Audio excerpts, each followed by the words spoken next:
So, throughout this podcast, we've talked about sort of the link between being a parent and having kids and dealing with public policy and how there's, enormous ramifications and even in place. In our episode with Cynthia Osborne, we talked about differences in different states. And so, Salich, I know that that's been an issue even for you more recently as a parent. Yeah, we lived in DC for 7 or 8 years. I have three kids, 8, 5.5, and 2 now.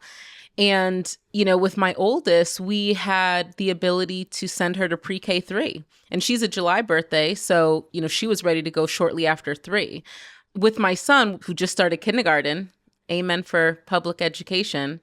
For him, due to COVID, he was home. And so we didn't really feel it all that much. Although once things picked back up and the world opened up, we were in Maryland. We moved during the pandemic from DC to Maryland. And now we had to figure out childcare for about 2 years. And it was expensive.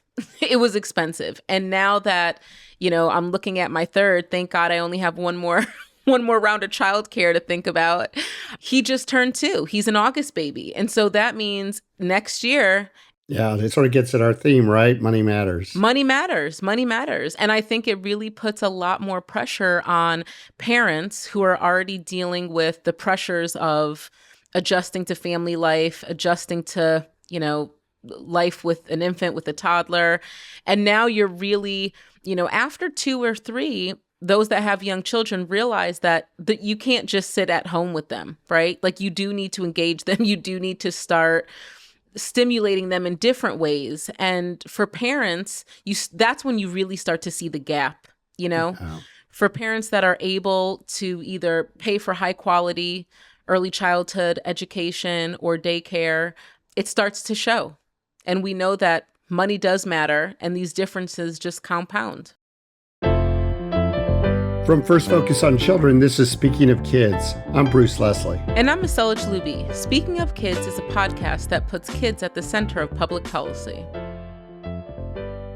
Today we have an inspiring episode lined up for you focused on children's advocacy and the policies that shape their futures. That's right. We are thrilled to welcome Miriam Calderón, a passionate advocate for children's rights.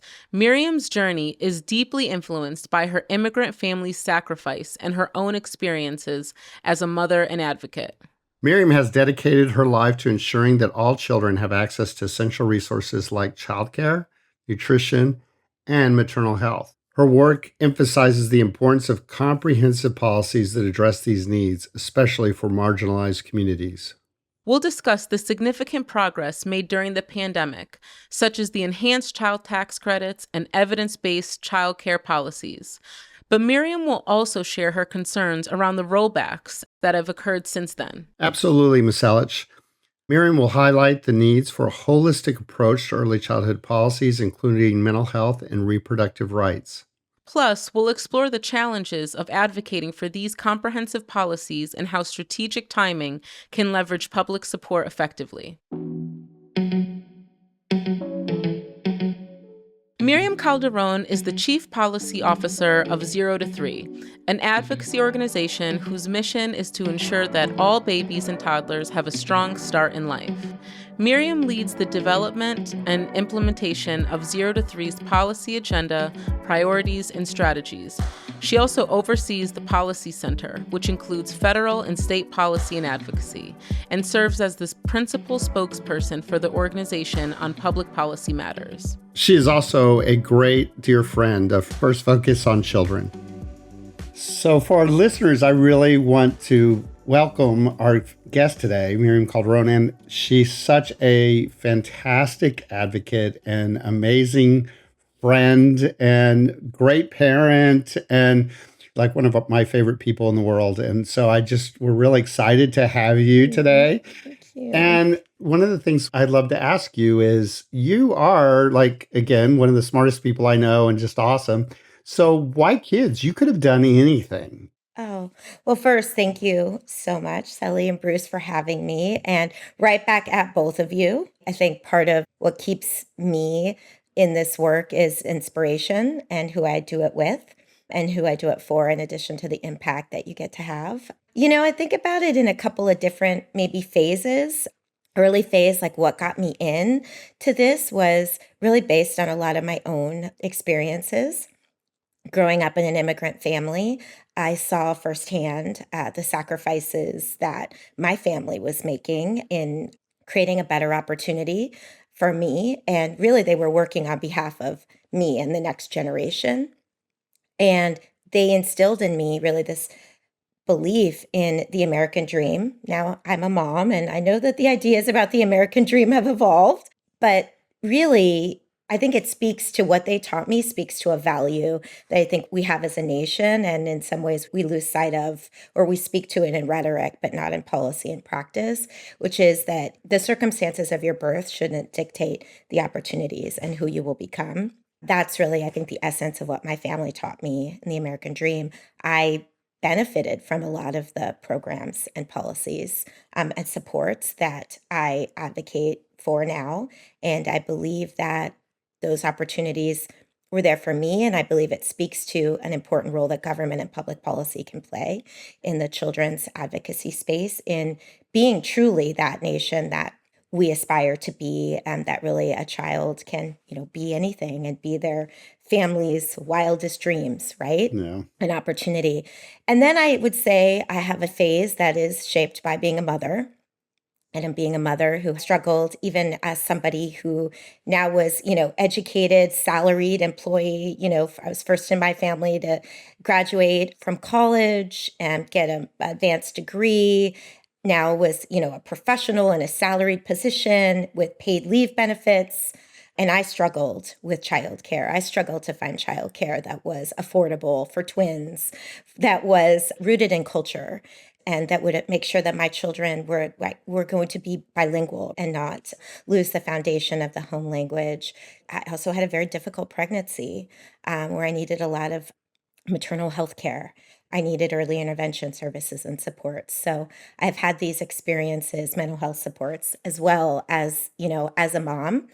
And then I think to where I started is this other phase of being able to see the field from different experiences and levels, working inside government, outside government. That's fueled me, and this belief that we can do really hard things. By really hard things, I mean like pass really bold changes and change circumstances for children and families and communities, especially those that have been historically marginalized and targeted by our systems, or who our public policies have failed. And I've seen it happen. I've been a part of making things that we were told no, or hard things, or things that we needed to manifest. And so I believe, and I'm excited about where we are, even though our political, system is broken. I really believe that we are close. And it's going to be hard. We need to be in the arena, to quote, a really tremendous leader for children and families, Nancy Pelosi. But I think that we're getting there. These issues are having their moment. So I'm excited. Yeah, absolutely. Miriam, I loved your answer. And I think you are among a very small cohort of people that have worked on this issue and have the perspective to look at it from so many different lenses. I agree. And I've shared on the podcast and countless times with Bruce, as becoming a parent does ultimately change your perspective on a lot of things, especially as you work on policy. When you think of kind of where we are right now, I know we're gearing up for, an election shortly. What are some of the big policy issues of importance to babies and toddlers right now? I love that question. It's a question that I should just be able to answer so easily, 3 sentences. Maybe I overthink it, but I take it so seriously, because if we're truly applying an equity lens, and we're truly thinking about what the developmental science tells us, right? And the opportunity, the enormous opportunity of those first 1,000 days, and everything that we know that's happening with human development and brain development. It is really the most consequential period in human development, right? Yeah. Setting the foundation for later health, education, learning. It's this period of incredible opportunity and intense vulnerability. And so we are trying to do 2 things, I think: take and capitalize on that opportunity, but also in the reality of our country, where we have so many where we don't yet have basic policies in place, like paid leave, just to say one, but there are many, right, that really help families and that are proactive and really being able to harness the importance and enormous opportunity of this time period. We are also intervening at the same time that we're trying to be proactive or preventative, because we have a fundamentally unfair and equitable system right now and lack basic supports and policies that will lift more, babies and families into opportunity. All that to say, I think it translates to, it's not one thing. It's not just childcare. Nutrition matters, clean air, clean water, good health, maternal health. Bonding is happening in the prenatal period, right? Like everything we're trying to do to harness this, right? We know economic security is paramount, right, to adversity, especially prevention, right? And some of the adversity that we know really is unfortunately present and rampant in too many of our infants and toddlers and families' lives, particularly our families and babies of color. How are we seeing these issues play out in policy? As we see policies in states that are restricting access to abortion and are further eroding the maternal health care infrastructure, right? It is thinking about reproductive rights as part of a maternal health agenda. It is infant and early childhood mental health. And I mean that in the broadest sense. It also means promoting the idea that the most important thing you can do is focus on that connection and attachment in those early years, right? Give caregivers and families that time for that bonding. And that brings in things like paid leave, having a good paying job, right, that is supportive of your role as a parent, making sure that families are connected to that information and caregivers around what kinds of experiences and, foster kind of brain development, and that they have connection and social networks, that they feel safe in their neighborhoods. We are actively, again, in the intervention frame, working against family separation that shows up in our child welfare system overrepresented with infants and toddlers, right? And particularly families in that first year of life, and working against family separation and immigration system. So it is early childhood in all policies. And if we are really going to create opportunities for every baby in this country to thrive and realize their full potential, there are things, different areas have different issues. Clearly, it took a pandemic to help us understand that, maybe a national childcare policy that runs a system based on what parents can afford to pay might not be enduring during a pandemic. I don't know. What do you guys think? But, so I think that's in a different place. I think super excited about the attention around child tax credits, tax policy, and thinking about next year. You're hearing about it on the campaign trail. I think even just the progress we saw this year, right? Like holding the line on no corporate tax cuts, right? Without tax cuts for families and children, and even getting more specific about the early childhood components of that is really exciting. And then there are issues where, again, early childhood in all policies, we're seeing a lot more attention, I think, finally, like environmental justice issues that we know impact early development. I think you could look across this as we talk about guns and gun safety and policies, screens, right? There's a lot to tackle, but we at 0 to 3, and I will say, because the minute you talk about that, it's like, okay, how do you tell that to a policymaker who's like, tell me the thing to do, right? So there's part of this work is also about being able to drill this down so it doesn't read like a menu and means like an option, but you never want to also promise to a policymaker it's one silver bullet, one single initiative, one policy area. So I feel like that is really the skill. I think 0 to 3 and organizations like First Focus that are multi-issue, kids issue, right, have to do this work all the time. And so we talk about good health, strong families, and positive early learning experiences. And we say there are a number of things that we need to do really to be able to advance those as outcomes for babies and families. Absolutely. I mean, you said it so well, and our listeners on the podcast have heard us multiple times talk about the holistic needs of kids, and it would almost be easy to give policymakers one single thing, a siloed, answer to an issue. And in fact, I think this is a huge challenge for our space is this, there's not a lot of groups like, 0 to 3 and First Focus on Children who are doing kind of the more holistic approach. Absolutely. So one thing I just kind of want to go back to that you talked about earlier was sort of this whole issue of the American dream and how it's being redefined. And I think that what you're, I would just want to ask if this is kind of capturing a little bit of what you're saying here is, if you go back even to the Constitution, it's this whole opportunity agenda, right? And it's for all kids.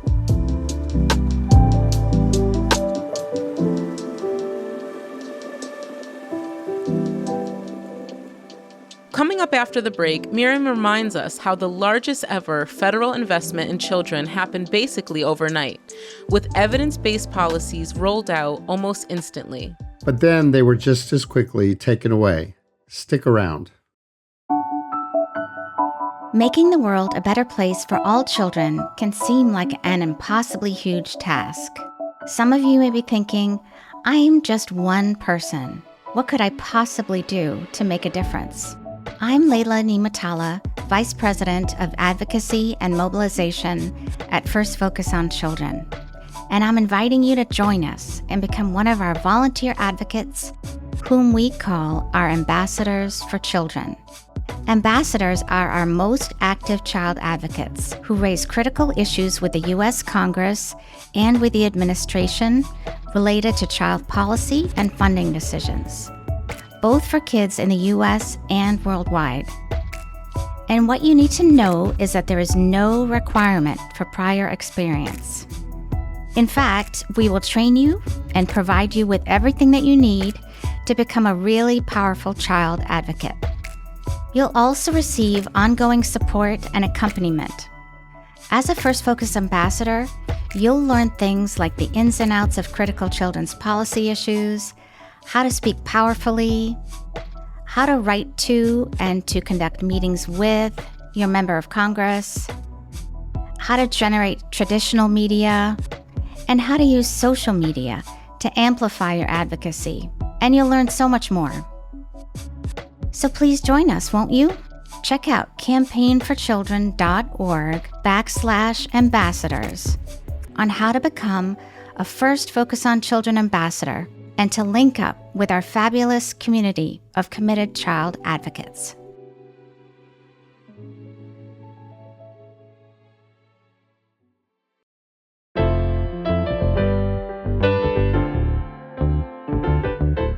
First Focus on Children is a bipartisan advocacy organization dedicated to making children and families the priority in federal policy and budget decisions.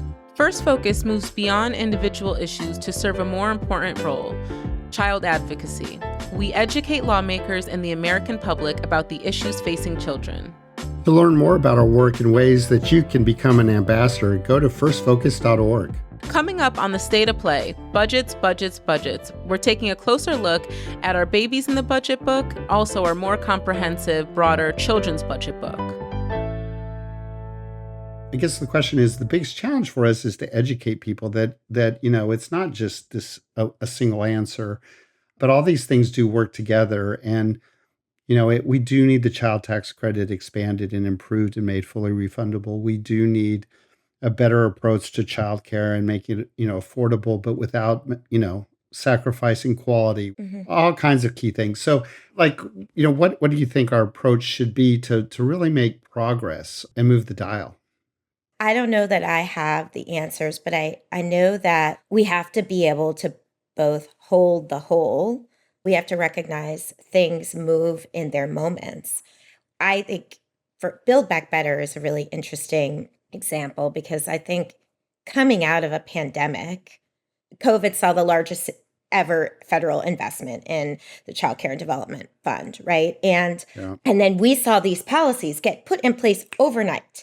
We got ushered in subsidy policies that were evidence-based, reams of evidence behind, things like where copays should be set at, prospective payments, right? Like enrollment payments based on enrollment. Right. To the CTC is another great one. The enhanced refundable child tax credit, eviction moratoriums, paid sick leave, right? Like all these different areas. And we did it overnight. And then it took it away. Yeah. Yeah. So that says something. It says a lot of things about sort of who we are. How so? I think about it in the most positive. I'm trying to do that, use this powerful psychological tool of the reframe. We've done it before, we can do it again. And these issues will never be the same. And in some areas, while the money is being rolled back and this is hard, some of these issues are now, the floor has been set in terms of where they are, right? Like some of those childcare policies, the money went away, but this administration has just put out a new final regulation, right? And has codified some of those. We see this with postpartum coverage and Medicaid. Yep. There have been advances. Maybe we went back, but we didn't, in some areas, we didn't go back all the way to the beginning. So this is important to say. I think the other thing I think about Build Back Better is we're never probably going to get them all in one bill again. You know what I mean? That was a special moment. And that's, I think, where some of the real skill and strategy comes into play. We're holding the whole. We're trying to make progress in each of these areas that may be at different points, but we have to be strategic and we have to know that there is a right moment and a right time, a right policymaker, a right leader. You got to be able to recognize it. We've got to be able to take that win when we can get it, because there is real urgency to all of this, right? Behind, I think, these statistics and numbers. And I think more and more First Focus for Children 0 to 3, many organizations are paving the way for families. But I guess I always try to hold this idea of, if community leaders or families who are living this in real time, day to day, were sitting in this room, what would they think was the right compromise or the right trade-off and the right negotiation? These issues are intersectional too, right? Yeah. Absolutely. We would, look at a policy like paid leave and say that is working to advance economic security. It's working to advance infant, early childhood mental health and maternal health, right? Like there are multiple benefits to a number of these things, and we need to think about that. You mentioned trade-offs and compromise. What did you mean by that?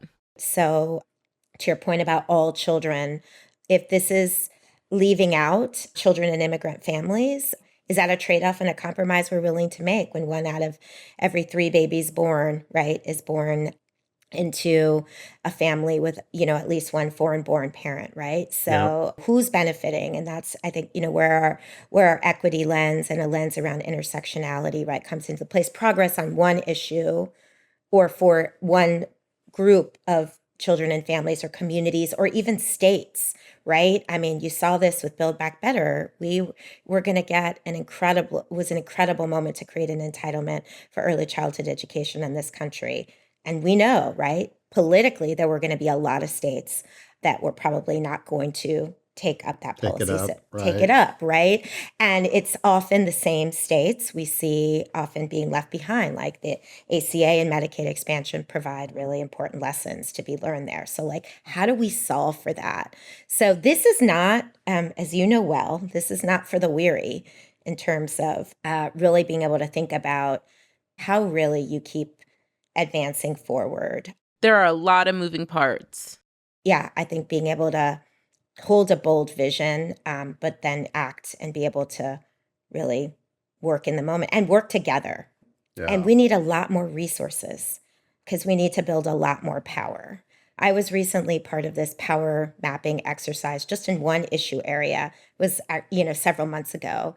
And, we rated ourselves really low in terms of power, and in terms of the power that we need to build in community, not like we even just a national, it's at all levels. Yep. And here's the thing, these policies are incredibly popular with families, post-pandemic. We see these upheld by polls. We've done polls. You guys have done polls. We can point to the electorate, red states, blue states, families of young children from 0 to 3's perspective, CTC is popular. Here's one that just blew me away. We actually got some advice like, don't ask this question. And the question was, who do you hold accountable and responsible for the long wait lists or the high costs of childcare? Yep. The advices we were getting from a consultant was, you know, the answer to that question is going to be the owner, the operator, the teacher, the provider, right? Like same way as like your favorite restaurant closed. Who do you hold accountable, right? The owner of the restaurant, right? Like they didn't, right? And we're like, well, we want to ask it anyway. Let's see. The answer back was government. Yeah. That is a shift, right? I mean, that is going right at the core of those mindsets of like, and all those ideas around it's my responsibility alone. It's my family, it's my child. It's like an opening to say, no, like government has a role to play here. Yeah. And people are getting it. Yeah. And people are getting it. It doesn't mean government tells me where to put my baby. It doesn't mean it's government run. Exactly. It doesn't mean I don't have choice. And that was red states, blue states, Biden voters, Trump voters, right? Who are like, I hold government responsible for long wait lists and high costs. Yeah. In our second podcast, we had Celinda Lake, and she talked a little bit about this. And I think you're right. Like in the past, people really thought about the parent bubble, and it was like, well, it's the parents. There's still some people who feel like that, that's where the responsibility all lies. But I think people also do understand that child poverty is a policy decision. Yeah. We can make the child tax credit fully refundable. Rather than discriminating against kids who are low income. Right. Why are we punishing them? Like, it makes no sense. And so when you ask, for so long, the framing was all to talk about working families, this and that, and not to talk about poverty. And so we asked specific questions about poverty. And Celinda talked about this, that not only did they understand it was good for the kids themselves to be lifted out of poverty and all the things you talked about earlier in terms of it improves their education, their health, it in their nutrition, it reduces, child abuse and neglect, it reduces homelessness. Yeah. Like it improves every aspect of the lives of their kids, and people get that, but they also got that it's good for society. And so I do think we've really come a long way in terms of where the public is, and unfortunately still got some ways to go with the policymakers. Right. Yeah. I love that. It also makes me think about, I worked and led an early learning system in Oregon for 4 years. And lack of confidence and trust in government was very real in parts of that state, and was something that I needed to have real understanding about, right? As we were trying to advance many of these policy areas. And that gets at a lot of things, and holding the responsibility of implementation, right? Holding the responsibility of people in government, reflecting people from all parts of the state and perspectives, so it's neighbors, I think. And just understanding, I think when I think about it at a real macro level, there have been very intentional strategies to undermine belief in government, right? To starve government of resources. And it's not to say, I am not at all in any way, shape, or form saying, government can solve child poverty on its own. It cannot, you know what I mean? But it has got a role to play. Yeah. And we've got to be, I think, explicit about leaning into that. And, people have different mindsets about what to do, but I think that is a really real challenge and something that we need to be mindful of and solve for. And I have my ideas. Things like the tax credit is great. It was both a way to show, look, government did this in a short amount of time. Like, we can do this. We can do hard things. And look at all the benefits. And we documented it. Unfortunately, then when it got taken away, that reinforces, right, this belief that like government can't fix things and solve our problems. So it is a challenge. Yeah, it is.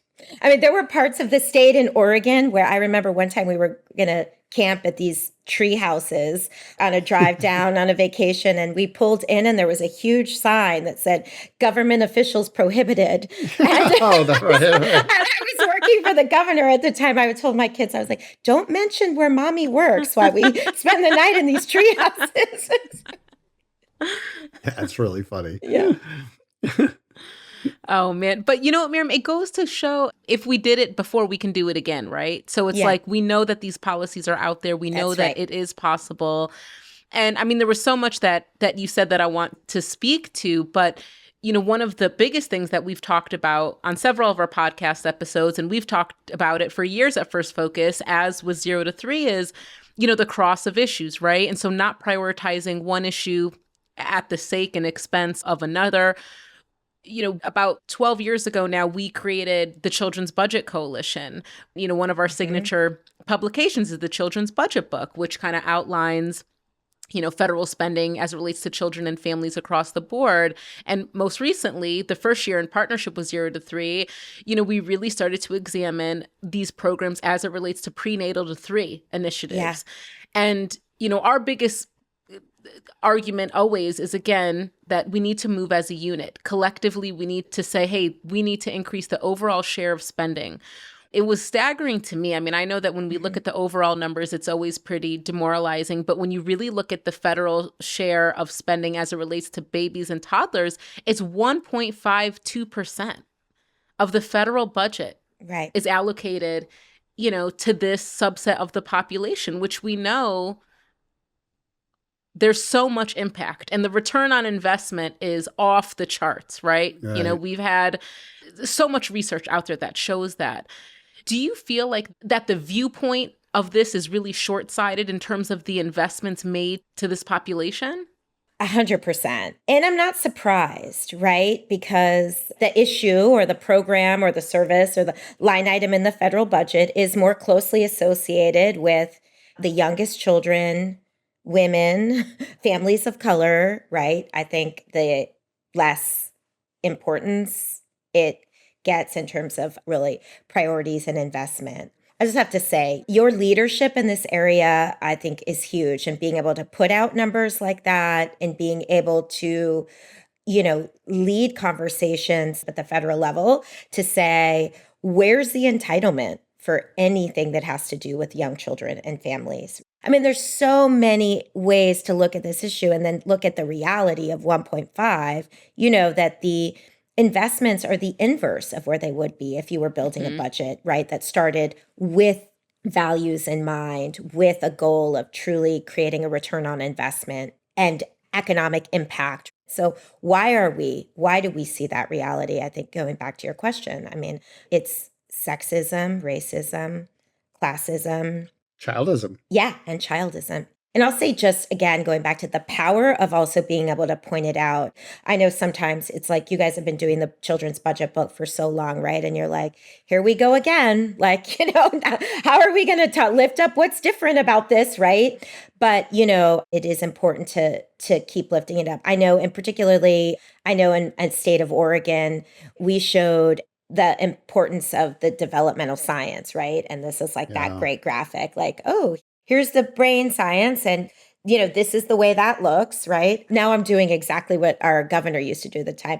That chart that Miriam shows with the state investments and the brain science. Both going down. Right, like the absolute inverse, right? Yeah. Brain science up and money going down, right? Money going down, right, exactly.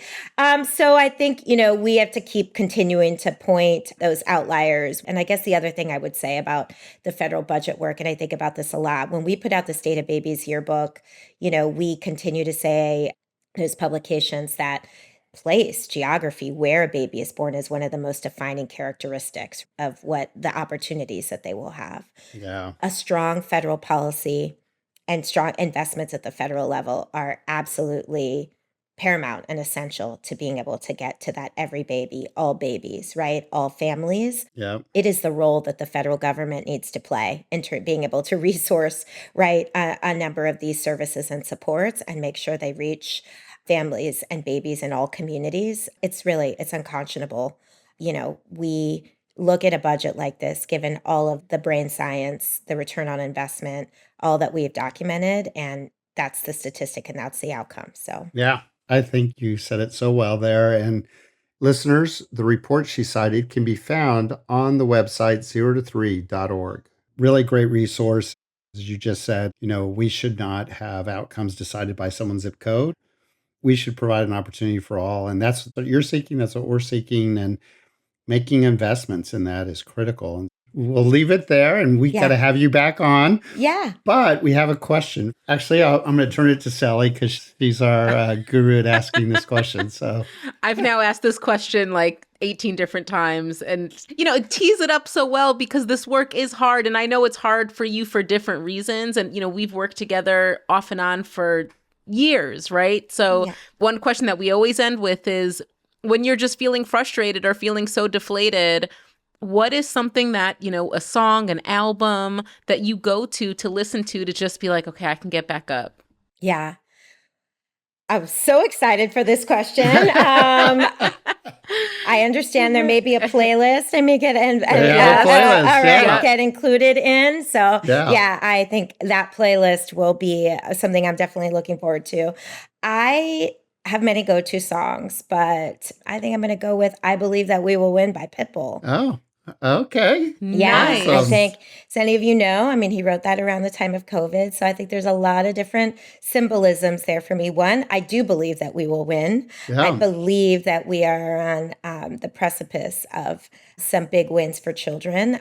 We all went through something collectively and individually, right? Really intense. And so I think it's also something that inspires strength and resilience in a song. And don't forget, we're still needing to provide and care for one another and our families because we went through something really, really intense together and showed that government can help. Yeah. And it's unconscionable that we let some of those supports go away. But we're resilient and we're going to keep fighting and we're going to win. I believe that we will win. Yes. That is awesome. Well, thank you so much, Miriam. We love you on the podcast. You're one of our biggest sources of inspiration, and we think the world of you, and just love that we're partners in all things kids, and wish you the best, but we will have you back on because we want you to be. I would love that. Thank you for doing this. Thank you for inviting me. It's just lovely to see you both. And yeah, right back at you. I'm so glad to be in this work with both of you. Thank you so much.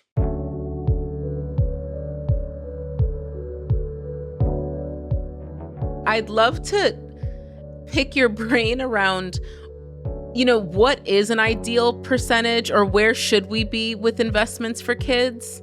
When we look at the data released from our most recent children's budget book that tracks federal spending in over 200 programs that go towards children and families, that number is roughly 8.8% of the federal budget dollars that are going towards children.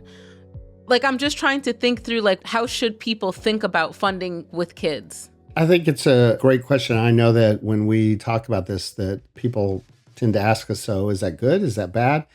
And I think for context, even if it's not an apples to apples, question, I think it's fair to say that if you look in, our budget book and you see that the federal government is only spending about 8.8% of all the money it spends on kids, and that kids are almost a quarter of the population, I think it's fair to say we're shortchanging them. And you can see it in the policies. As a nation, we've made investments in making sure that senior citizens no longer live in poverty in the way they did in the early 1960s. And so we, as a nation, passed Medicare then, and we also expanded Social Security. And poverty for seniors was higher than that for children at that time. And then poverty now is well below that of kids, except for 1 year. In 2021, Congress passed the policies that we just talked about with Miriam. We passed an expanded child tax credit, investments in the child care. We made investments in SNAP, which is, otherwise known as food stamps. And so when we improved people's, reduced child poverty, and we, gave people better access to child care, and we reduced child hunger, all those things combined meant that we were then spending nearly 12% of the federal budget on kids. And now, since those things started expiring, and as Miriam talked about, we have now dropped below 9%. And, to give some context for that, that's over $200 billion that have left, being invested in kids. And it's had huge ramifications. We know, for one thing, that child poverty had dropped to a record low 5.2% in 2021, in large part due to the child tax credit that was passed. But because it expired, because the Senate Republicans and Senator Joe Manchin of West Virginia did not agree to extend it, it expired. And so did all these other things that Miriam talked about, like child care. And there was 436 references to children in the House bill, and it went to the Senate and they got stripped.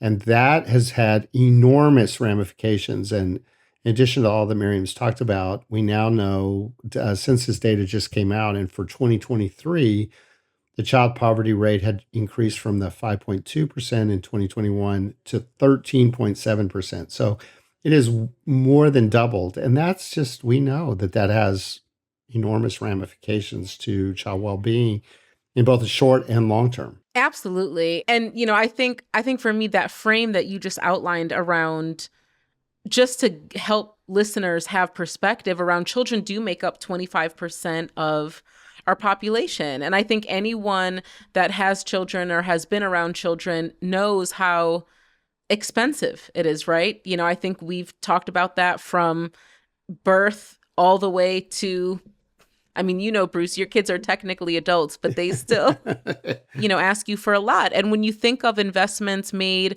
from, the smallest babies, from our babies in the budget book, we see that percentage is 1.52%. Yeah, it's unbelievable. If you think about 0 to 3, that population, there's 12 million children in that group. And they represent, almost, I think, 3.5 to 4% of the population. And we're investing 1.5%. And we know of any time in any kind of group that you would want to have an enormous return on, that's the group. We had at our Children's Budget Summit my guest who spoke about how, we know, for example, in the child tax credit, the evidence shows that for every dollar you invest, you get $10 return. So, you put $100 in, you get $1,000. That's like the best investment you could possibly make. And Congress let it expire. And so at a time when, we're trying to deal with all kinds of problems that kids are facing. We talk about this all the time on the podcast, that kids are at a crossroads and families are struggling.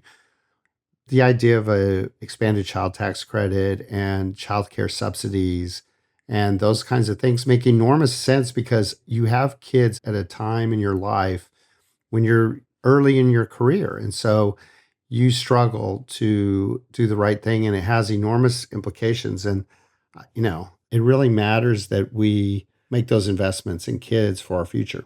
And I think, to your point, we did have an excellent lineup of guests and speakers at this year's Budget Summit. And one of the speakers also mentioned, and I say this often, and sometimes people look at me like I'm crazy, other times people get it, but our lack of investment in our future and in children is the biggest unspoken threat to our national security. And when you think about, to hammer home a point that you had made earlier, Bruce, is when we instantaneously invested in children in 2021 by way of, like you said, childcare subsidies, investment in nutrition, investment with the child tax credit, that was almost reaching 12%. So even thinking and imagining, if we want to say, hypothetically, just throwing it out there, we want as a nation to invest 15% in our future, in our kids, in the next generation. We know there are so many more evidence-based policies across the board that can help uplift babies, infants, toddlers, young adults, because we also know the issues facing children are ever dynamic and ever changing. Right now, we know there's a mental health crisis going on, and we know that there's a shortage of pediatric mental health providers.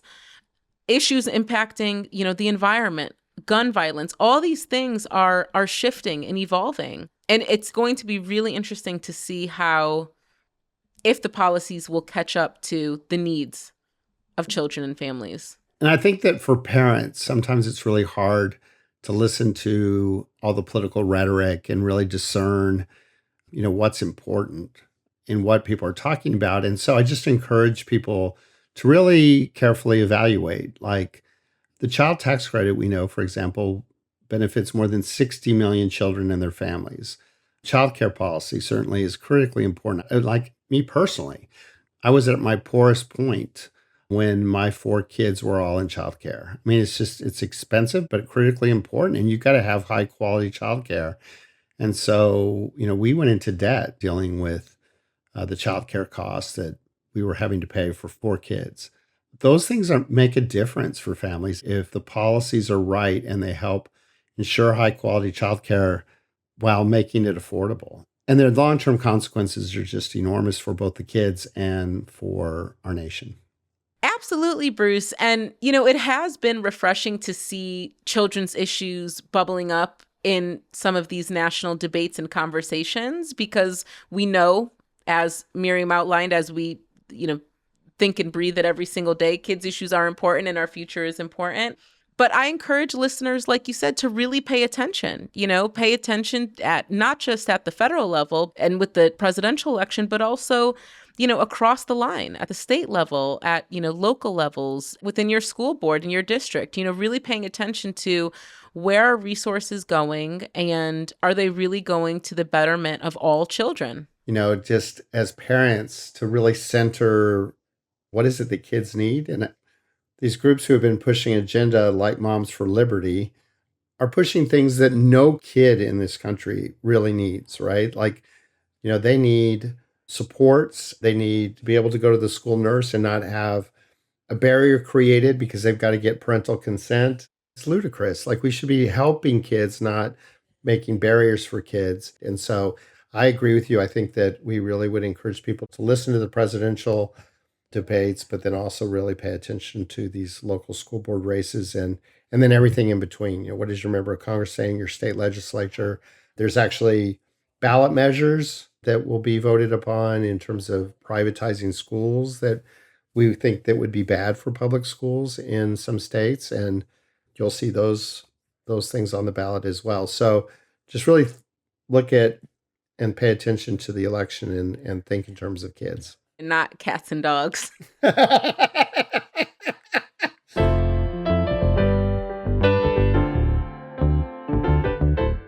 This is Speaking of Kids. Thanks for listening. I'm Bruce Leslie. And I'm Masela Chalubi. Special thanks to our guest, Miriam Calderón. Speaking of Kids is a podcast by First Focus on Children. Elizabeth Wyndham is the supervising producer, and Julia Wyndham is the associate producer.